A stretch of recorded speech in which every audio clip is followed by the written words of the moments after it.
இன்றே டவுன்லோட் செய்து உங்கள் ஃபேவரட் ஷோக்களை என்ஜாய் பண்ணுங்க. இவங்க வீட்ல வேலை செஞ்ச டிரைவரையே லவ் பண்ணி கல்யாணம் பண்ணிக்கிட்டா. அது இவங்க அப்பாவுக்கு பிடிக்கல. அதனாலதான் இவளை துரத்தி விட்டுட்டாரு. இவ வயித்துல வளர்ந்த முருகனையும் அவரு அழிக்க நினைச்சாரு. ஒரு கட்டத்துல கணவனை இழந்து பெத்த குழந்தையும் வளர்க்க முடியாம ஆசிரமத்துல கொண்டு போய் விட்டுட்டா.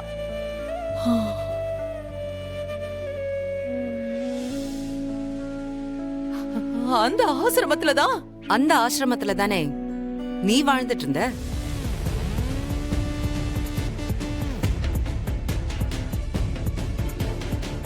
முருகன் சாரி, அர்ஜுன் அண்ணனை பார்த்த உடனே அவரோட நல்ல விஷயங்கள் எல்லாம் பார்த்து நீ அவருக்கு ஃப்ரெண்ட் ஆயிருக்க. சின்ன வயசுலயே நீ அவருக்கு ஃப்ரெண்ட் ஆனதும் உன்னோட கண்ட்ரோல்ல வச்சுக்கணும்னு நீ நினைச்சிருக்க.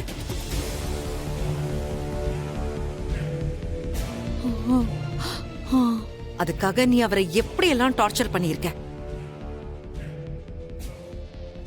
அவரை ஒரு நல்ல குடும்பம் தத்தெடுக்க வந்திருக்குன்னு தெரிஞ்சதும் அவரை உன்னை விட்டு போயிடக்கூடாதுங்கிற எண்ணத்துல நல்லா இருந்த அவரை வாய் பேச முடியாம காது கேட்க முடியாம பண்ணிட்ட.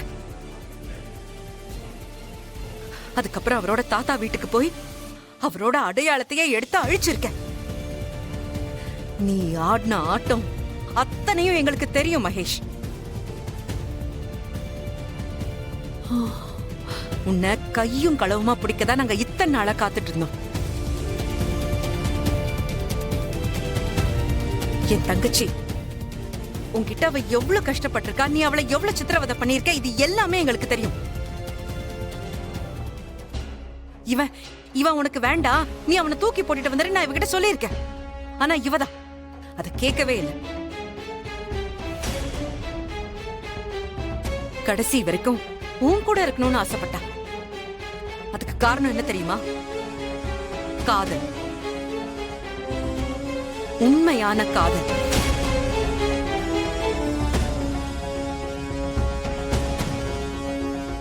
அக்கா, என் புருஷன் தப்பானவர் இல்ல, அவருக்கு ஏதோ ஒரு பிரச்சனை இருக்கு, ஏதோ பாதிக்கப்பட்டிருக்காரு, அதனாலதான் இப்படி எல்லாம் பண்றாரு. அவரை திருத்தி அவர் கூட நான் வாழ்ந்துடுறேன்க்கா அப்படின்னு ஒவ்வொரு முறையும் எனக்கு அவ தைரியம் சொல்லியிருக்கான். அந்த நம்பிக்கையில தான் இத்தனை நாள் நான் பொறுமையா இருந்தேன். அப்படிப்பட்ட அன்புக்கு முன்னால எப்படிரா உனக்கு இப்படி ஒரு பாவத்தை பண்ண தோணுச்சு? நீ எல்லாம் ஒரு மனுஷனே கிடையாது. நீ ஒரு மிருகம். இந்த பூமியிலே வாழ தகுதி இல்லாத மோசமான மிருகம்.